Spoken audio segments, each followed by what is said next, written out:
بسم اللہ الرحمن الرحیم۔ دوستوں، تمام پاکستانیوں کو اور خاص طور پہ تاجروں اور صنعت کاروں اور ملک کی جو ہماری اقتصادی معیشت کے جو لوگ ہیں ان کی کوششوں سے اور ہمارے یوٹیوب کے، لیکن اس سے پہلے میں آپ کو یہ بات بتاتا چلوں کہ میں نے 11 اکتوبر کو اپنی ویڈیو بنائی ہے جو ابھی آپ یوٹیوب پہ دیکھ سکتے ہیں۔ اس میں نے کہا تھا کہ 21 اکتوبر کے بعد پاکستان FATF کے گرے لسٹ میں نہیں رہے گا اور گرے لسٹ سے نکال دیا جائے گا، اور اب ایسا ہی ہے کہ پاکستان اب وائٹ لسٹ میں آ گیا ہے۔ میں نے کل رات کو بھی اور دوسرے عوام لوگوں سے بھی اس بارے میں،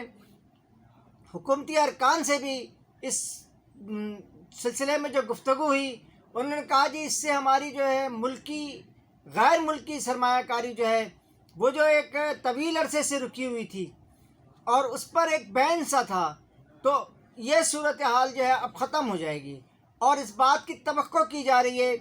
کہ پاکستان جو ہے وہ ایک مرتبہ اپنی معاشی ترقی کی جانب بڑھنا شروع ہو جائے گا۔ لیکن اس کے ساتھ دو چیزیں جو ہیں وہ آپ سمجھ لیں کہ ایک تلوار کی طرح موجود ہیں۔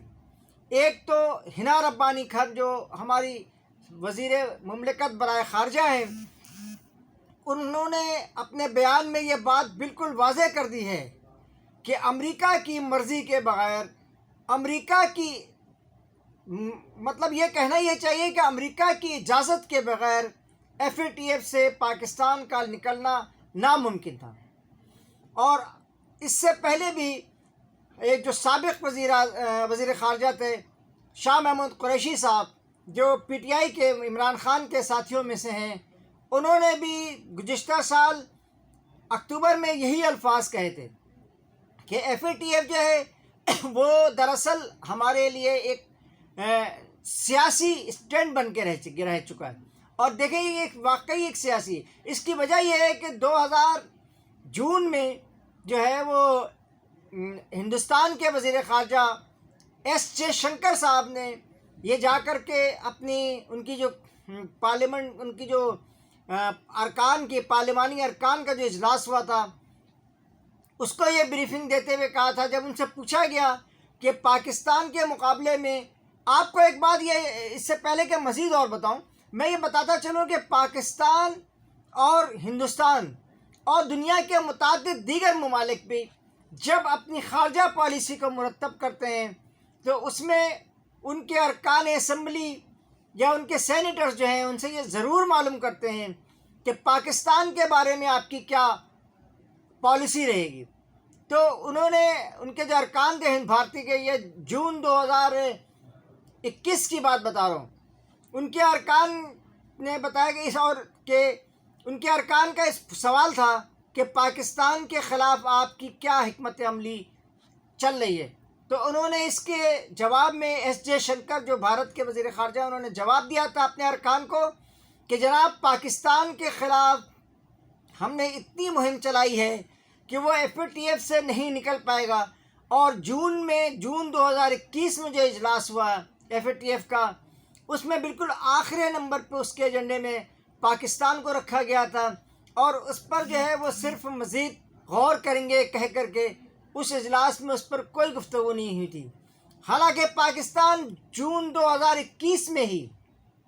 FATF سے نکلنے کی، اس کی تمام شرائط کو تسلیم کرنے کی پوزیشن میں آ چکا تھا۔ اور اسی دوران آپ کو میں بتاؤں کہ پھر اکتوبر 2021 میں اجلاس ہوا۔ اکتوبر 2021 کے اجلاس میں طویل اس پر بحث کی گئی کہ پاکستان کو نکلنا چاہیے یا نہیں نکلنا چاہیے۔ اس کے بعد مختصر سے یہ جواب دیا گیا کہ پاکستان کو 2022 فروری تک گرے لسٹ میں رکھنے کی منظوری دی گئی ہے، اور 2022 فروری میں ہم ایک مرتبہ پھر جو ہے اس کا جائزہ لیں گے پاکستان کی پالیسیوں کا، اور اس کے بعد ہم اس کو آگے بڑھائیں گے۔ لیکن اس دوران بھی بھارت اور اسرائیل اور امریکہ یہ تینوں متحرک نظر آ رہے تھے کہ کسی نہ کسی طرح سے پاکستان کو گرے لسٹ سے نکال کر کے بلیک لسٹ کر دیا جائے۔ لیکن اس پوری کارروائی میں سعودی عرب نے ہمارا بڑا ساتھ دیا، ہمارا چین نے بڑا ساتھ دیا، اور چین اور سعودی عرب کی لابنگ کی وجہ سے پاکستان کو گرے لسٹ سے بلیک لسٹ میں نہیں ڈالا جا سکا، اور اکتوبر 2021 کے اجلاس کے بعد FATF کے سربراہ نے یہ اعلان کیا کہ یہ بات تمام لوگ سن لیں کہ پاکستان کو بلیک لسٹ میں ڈالنے کے لیے کسی بھی قسم کی کوئی تیاری نہیں ہے، اور نہ اس بارے میں سوچا یا غور کیا جا رہا ہے، بلکہ پاکستان گرے لسٹ میں ہی رہے گا۔ اور جون 2022 میں بھی اجلاس ہوا، اس میں ایک مرتبہ پھر یہ فیصلہ کیا گیا کہ نہیں، اب فروری 2022 میں جو اجلاس ہوا اس میں یہ فیصلہ کیا گیا کہ نہیں، اب جون 2022 تک جو ہے پاکستان کو گرے لسٹ میں رکھا جائے گا۔ لیکن جون 2022 میں جو اجلاس ہوا اس میں ایک نئی صورتحال ہمارے سامنے آئی، اور اب نہ جانے اس کے پیچھے کیا ہے اور اس کے آگے کیا ہے، لیکن FATF سے ہم جون 2022 میں نہیں نکل سکے، اور یہ فیصلہ کیا گیا کہ FATF کا ایک وفد جو ہے جس کا دفتر پہلے ہی پاکستان میں موجود ہے، اور جس کی جائزہ کمیٹی جو ہے وہ تمام پاکستان کے قوانین کا، پاکستان کے اقتصادی قوانین کا اور معاشرتی قوانین میں ہونے والی تبدیلیوں کا جائزہ لے رہا تھا، جس میں جو ہے وہ ختم نبوت بل پہ بھی انہوں نے یہ بات کی تھی۔ لیکن ان ساری صورتحال کو پاکستان نے بہت اچھی طرح، پاکستان کی پوری خارجہ پالیسی ہے وہ انتہائی بہتر انداز سے چلائی گئی، اور آخر کار 2021 میں بھی، اکتوبر 2021 میں بھی پاکستان کو نہیں نکالا گیا، پھر فروری 2022 میں بھی نہیں نکالا گیا، پھر جون میں بھی نکالا نہیں گیا، اور اب ایک وفد آیا تھا، ہم نے ستمبر میں، یعنی ہم نے 11 ستمبر کو ایک ویڈیو بنائی تھی جس میں کہا تھا کہ وفد یہاں جو FATF کا وفد آیا تھا اس میں پاکستان کا جائزہ لیا، پاکستان کے قوانین کا جائزہ لیا، اور جائزہ لینے کے بعد جا کر کے FATF کا وہ کامیاب اجلاس جو 21 اکتوبر 2022 کو ہوا، اس میں ہمارے لیے اس بات کا عندیہ دیا گیا، اور یہ بات میں 11 اکتوبر کو اپنے دیکھنے والوں اور سننے والوں کو اور اس کے بتا دیا تھا کہ جناب انشاءاللہ 21 اکتوبر کے بعد پاکستان گرے لسٹ میں نہیں رہے گا، اور آج 21 اکتوبر گئے ہوئے 2 دن گزر چکے ہیں، لیکن پاکستان جو ہے وہ اب گرے لسٹ میں نہیں ہے، پاکستان اب جو ہے وہ وائٹ لسٹ میں ہے، پاکستان کی سرمایہ کاری بڑھے گی۔ لیکن اس بات کو بھی خیال رکھیں کہ یہ تلوار گرے لسٹ کی ہمارے اوپر 2008 سے چلی آ رہی ہے، جیسا کہ میں اپنی پچھلی ویڈیو میں بھی بتایا تھا، 2008 سے لے کر کے یہ ابھی بھی 2018 میں بھی ہم پر دوبارہ تیسری مرتبہ پابندی لگی۔ اس پابندی کے پیچھے کون کون سے عناصر ہیں، کون کون سے دشمن ہیں ہمارے جو اس طرح کی پابندیاں ہم پر لگواتے ہیں، اس پر ہمیں نہ صرف ریاست کو، آپ کو یہ بھی بتاؤں کہ آج جو اخبارات میں وزیر اعظم شہباز شریف کا بیان چھپا ہے اس میں یہ واضح طور پہ اعلان کر دیا گیا ہے کہ اس میں آرمی چیف کا کردار جو ہے وہ کلیدی ہے، لہذا اس کو بھی آپ آرمی چیف کے جو کردار جو امریکہ گئے اور امریکہ جا کر کے انہوں نے اس سلسلے میں جو لابنگ کی پاکستان کی سرمایہ کاری بڑھانے کے لیے، غیر ملکی سرمایہ کاری میں اضافے کے لیے جو کچھ کیا، اس پہ پاکستان کی پوری عوام جو ہے وہ آرمی چیف کی بھی شکر گزار ہے، اور اس کے ساتھ ہماری حکومت نے اور سابقہ حکومت کے حماد ظفر صاحب نے جو وزیر مملکت تجارت بھی رہے، پھر خزانہ بھی رہے، اور پتہ نہیں ان کو کیا سمجھ کر کے بیک بینچز پہ بٹھایا گیا، لیکن انہوں نے بھی بہت اچھی طرح سے پاکستان کے لیے کام کیا۔ اور اس کے بعد موجودہ حکومت میں ہنا ربانی کھر، جن کو یہ کہا جاتا تھا کہ وہ عام طور پہ یورپ میں ہی رہ رہی ہیں، لیکن یورپ میں رہنے سے ان کی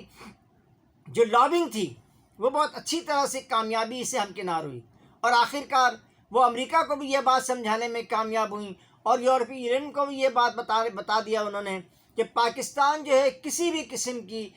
دہشت گردی میں ملوث تھا، نہ ہے، نہ آئندہ ہوگا۔ لیکن اس سلسلے میں ایک بات یہ بتاتا چلوں کہ جس دن یہ ہم گرے لسٹ سے نکلے ہیں اسی دن توشہ کیس میں جو ہمارے یہاں جو عمران خان صاحب کو بھی نااہل قرار دیا گیا ہے، اب ہمیں معلوم یہ کرنا ہے کہ آیا یہ حکومت نے عمران خان کے خلاف جو کارروائی کی ہے اور جو مزید کارروائی کرنے جا رہی ہے، کیا یہ بھی اس شرائط میں موجود تھا جو FATF والوں نے ہمیں دی تھی؟ کیا ستمبر میں FATF کا جو وفد یہاں آیا تھا، کیا اس نے یہ شرط رکھی تھی کہ آپ 21 اکتوبر سے پہلے عمران خان کو نااہل قرار دیں، اور ان کو 5 سال کے لیے فی الحال قرار دیا گیا ہے، لیکن بعد میں وہ نکلیں گے؟ کیونکہ اس سے جو ریلیٹڈ چیزیں تھیں، اس سے پہلے حافظ سعید کو جو ہے انہوں نے جو ہے وہ 31 سال کے ساتھ دلائی، مولانا لکھوی صاحب کو دلائی، اور اظہر مسعود پر بہت ساری پابندیاں ماضی میں بھی لگتی رہیں اور اب بھی لگتی رہی ہیں۔ یہ وہ لوگ تھے جو ہمارے ارکان اسمبلی تھے، جس میں عمران خان بھی شامل ہیں۔ لیکن اگر یہ سلسلہ مزید بڑھتا چلا گیا تو اس سے پاکستان کے گرے لسٹ میں ہونے سے یا وائٹ لسٹ میں ہونے سے پھر کوئی فرق نہیں پڑتا، یہ آپ کی لیے رکاوٹ بنے رہیں گے۔ لہٰذا پاکستان کو اپنی پالیسیاں مزید ایکسٹینشن کرتے ہوئے کبھی روس سے بھی ان کو اپنے تعلقات کو بڑھانے چاہیے، انہیں اپنے چین سے بھی تعلقات، جس کے بارے میں امریکہ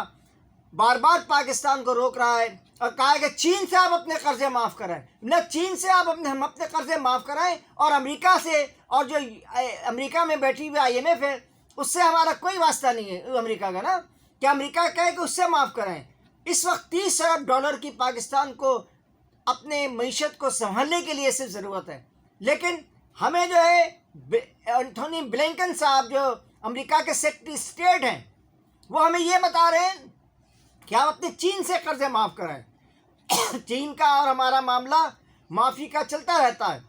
چین سے ہمارے تجارتی تعلقات بھی ہیں، اقتصادی تعلقات بھی ہیں، لیکن پاکستان نے جو ماضی میں روس سے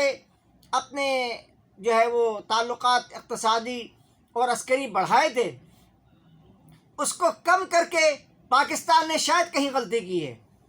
اور اس غلطی ہی کی وجہ سے آج ہمیں ایک مرتبہ پھر امریکہ کی چھتری کے